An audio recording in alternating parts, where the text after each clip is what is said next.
Here again, can't get enough. JoJo explains some interesting stuff.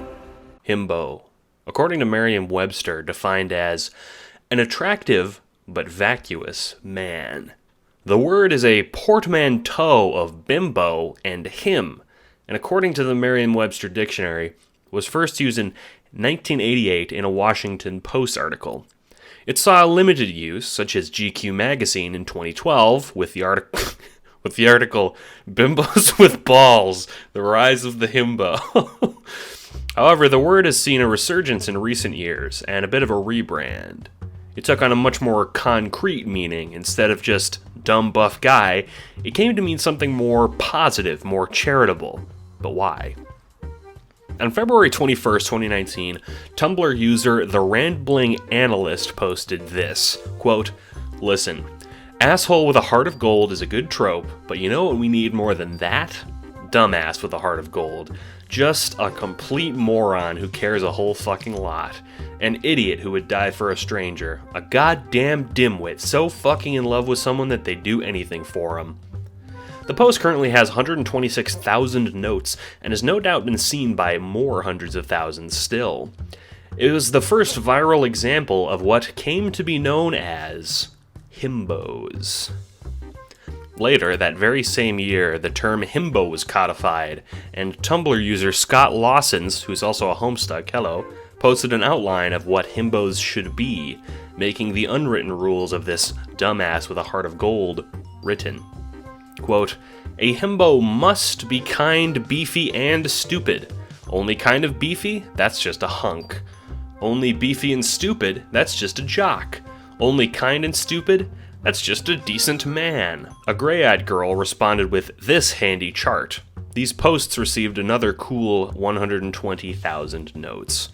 The YouTube channel Experiences also has a video on himbos where they examine the concept. They draw parallels between the concept of the more derogatory bimbo and himbo. Going back to the modern definition of a himbo, it's clear that when himbos are being discussed nowadays, the bimbo parallel is usually the one in question, especially since a key factor in assessing whether a man is a himbo or not is how dumb he is.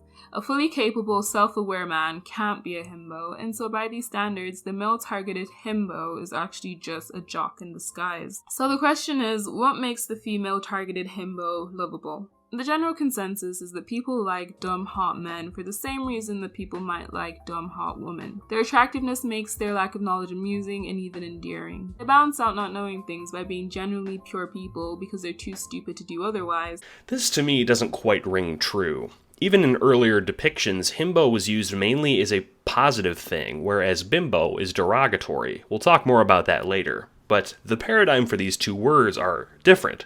They're only superficially related. Part 2. Why himbo?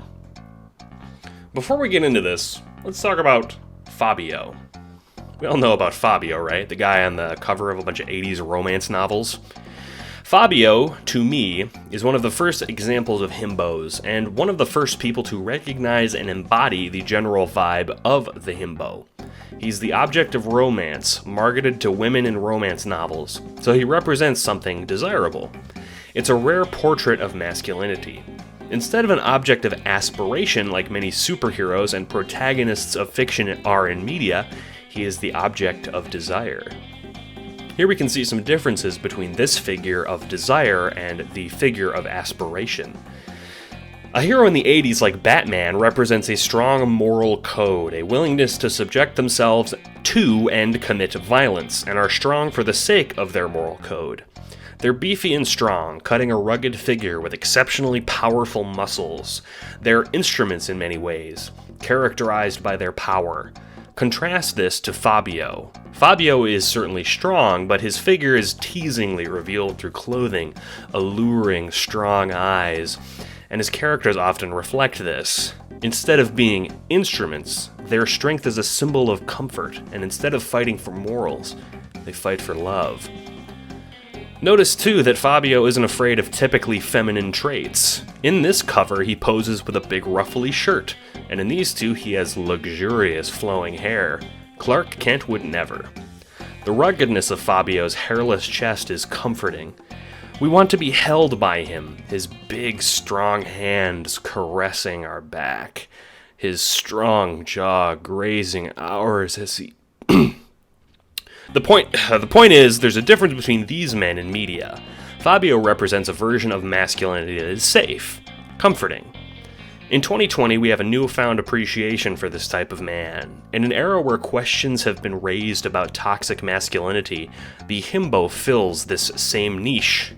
For so many people, men are synonymous in their minds with abuse, power, and conflict, and a himbo is a way to continue to indulge in masculinity for these people. A so-called non-toxic masculinity, if you will. The traits are simple, kind, strong, and dumb. A man who would never hurt you, who has a good nature, who smiles, who's handsome, but could certainly protect you from harm and whisk you away to... This isn't necessarily romantic either. Some people might be happy to engage with men who are not toxic. Indeed, himbo as it's used now is an endearing term, something good, something to be fostered. It's even led to the term herbo, a woman character who is similarly strong, rugged, and kind. Think the yellow girl from Ruby or Adora from the new She-Ra. It represents a trend in media. People have had enough of rugged dudes beating each other up. We have a new appetite for a new type of man, someone who is strong and uses strength for other things. Many people have accused himbos of being ableist or an example of objectification. And this might on the surface seem like it makes sense, since bimbos are, after all, objectified in media. This doesn't quite ring true, however, since the himbo is not a character audiences jeer at. After all, in Thor Ragnarok, the main character is a himbo. The main difference between the himbo and the bimbo is the himbo is celebrated for the same traits bimbos have: conventional attractiveness, stupidity, kindness. They're not ableist for these reasons, too. Himbos are a clear celebration of this low intelligence. I think here we have a bit of a double standard. Why is it that men with these traits are celebrated, but their femme counterparts aren't? The simple answer is the way they're depicted. For every legally blonde, there are 1,000 Karens, and for every Kronk appreciation post, there are 1 million school kids telling blonde jokes. Perhaps this trend will lead to a more charitable depictions of kind, strong men and women in all of media. I certainly hope so. Perhaps this trend will lead to a more desirable world where traits like strength and kindness are valued even more. Again, I certainly hope so. Thanks for enjoying my video essay here. I just started a Patreon. If you want to check it out, please go ahead. I've got a couple of new perks for new patrons, so please check it out. It would support me, and it would support this channel. Since a lot of my videos get demonetized, like most of them that cover any risque topics do. I don't know if this will or not, so whatever. Also follow my Twitter, and if you can get a chance, just check out my Bandcamp. I do all my own music for these things. It's really fun. I hope you enjoyed this one. It's a little shorter. I might do some shorter ones to pad out the gaps between my longer essays. Thanks for coming out. I just really appreciate anyone who watches these. Have a great one.